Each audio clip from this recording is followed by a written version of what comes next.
That's a good question. Oh, gosh. The Dowager and Reed. Oh, I got in there first before you did. said it.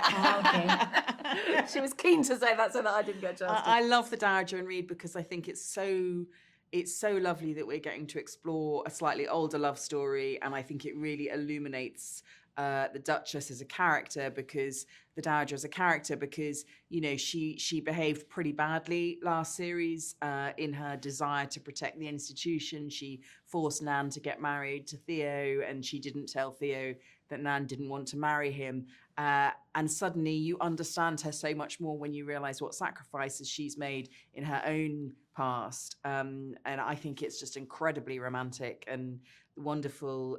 Greg Wise plays her love interest, and he played the original Guy Thwart in a BBC adaptation in the 1990s. So all in all, the whole Dowager Reed package was a great joy. We're thrilled with all of that. Yeah. I'm very excited about Lizzie getting her own love story too.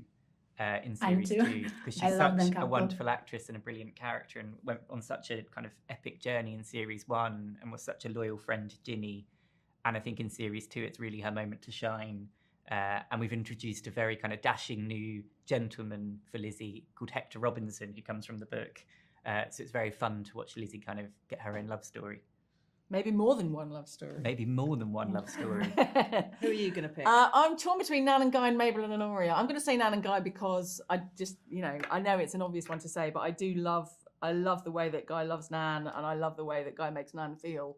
And I think that the fact that they start this season being apart it kind of makes it all the more kind of joyous when at some stage they may be back in each other's orbit, and I think I'll just be really excited to see. But I do also want to put a word out for Mabel and Honoria, who I feel We love them all. We love them all. Since the novel is a standalone, while the series has more than one season, how did you decide how to continue the stories while still respecting the original one and the original material?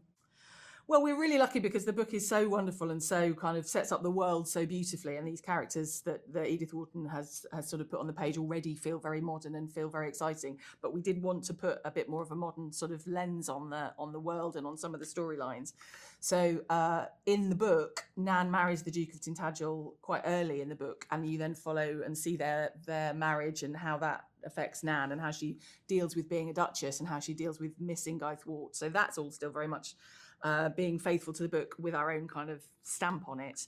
But also some of the storylines are brand new. In the book, Nan isn't illegitimate. That's something that we added to season 1. So the whole thing about her finding out her real mother is completely new. And a lot of the relationships, like the Mabel and Honoria story, is completely invented. But also Lizzie does, as Jo said, Hector Robinson, who is an MP, is Lizzie's husband in the book. So that's a character that we've kind of brought into season 2. So we're kind of picking and choosing the best bits and kind of enjoying making up some of the rest of it as well. And I think we love the tone of the book. It's kind of, Edith's writing is so witty and clever, and I think Katherine does a wonderful job of capturing that wit, and kind of the show does explore weightier themes alongside the romance, and I think that's what Edith did so well. She was kind of commenting on society from a kind of woman's point of view.